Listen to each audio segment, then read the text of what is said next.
Good evening and welcome to the Business Day. I'm Andrea Chisholm. Television Jamaica has met the government's January 2022 deadline to begin digital switchover. Earlier this evening, TVJ commissioned digital standard ATSC 3.0, also known as Next Gen TV. TVJ is the first television broadcaster in the region to begin digital free-to-air transmission.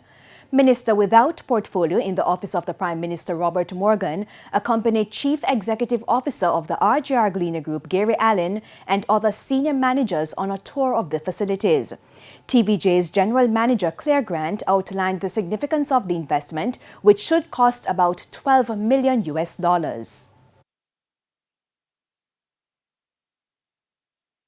As you knew it on TV is not going to be the same again once this is fully rolled out. What does that mean?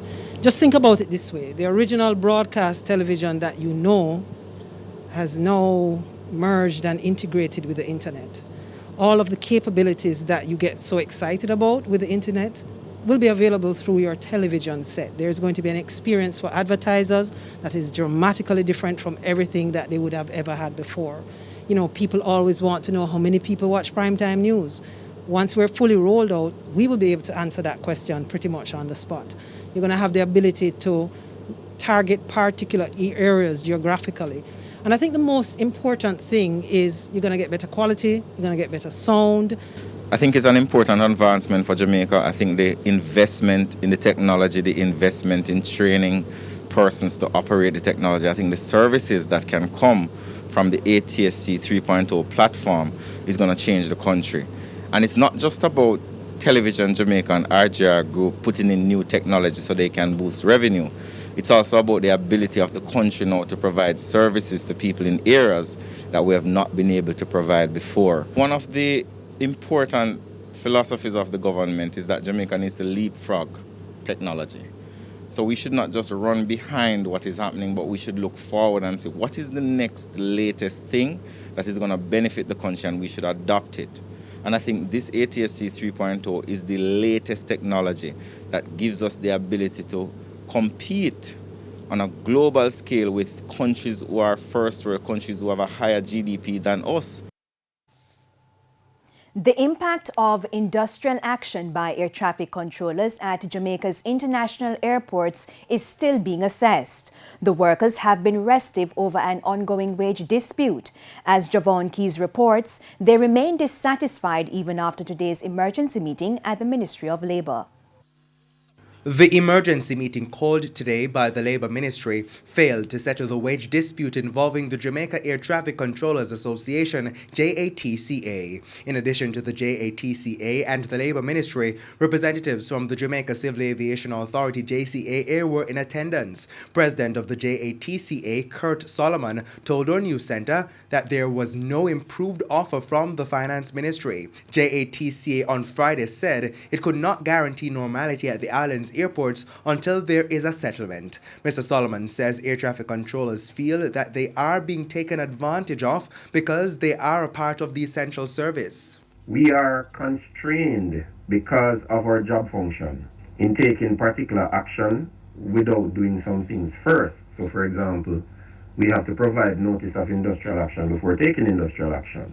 And where we are now in the process and what we're seeing in terms of the response by the Ministry of Finance is a wholehearted rejection of our claim, and having us wait for so long for them to only reject the claim, for them not to look at the information in the claim, not look at the authorities' response to our claim itself, but to provide parameters which provide for absolutely no increase. Mr. Solomon says the situation has been compounded by air traffic controllers testing positive for COVID-19. We were advised this morning of potentially new positive cases.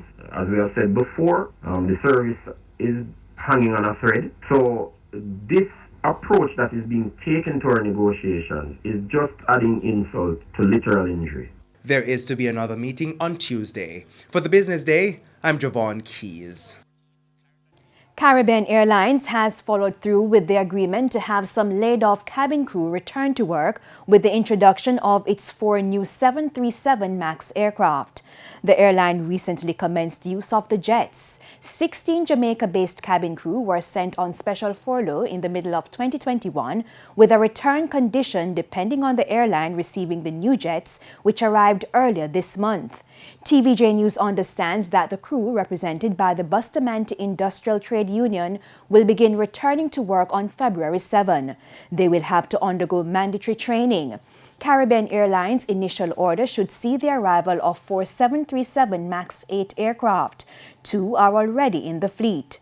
Caribbean Airlines plans to phase out all of its other planes to operate a fleet of only 737 MAX jets by July this year. Banks and cambios are selling the US dollar for an average of $157.06. $123.19 is the going rate for the Canadian dollar and $210 for the pound. The euro is costing an average of $177.84. The JSE index gained 1,195 points today, while the junior market index advanced by 55 points. Among the winners were MPC Caribbean Clean Energy, Margaritaville Turks, Trans-Jamaican Highway US dollar shares, Dolphin Cove, and Spurtree Spices Jamaica. On the losing side were JMMB Group 7.25% shares, PBS Solutions, Cygnus Real Estate Finance Company, Jetcon Corporation, and Eplic Caribbean Property Fund. And that's it for the Business Day. I'm Andrea Chisholm. Good evening.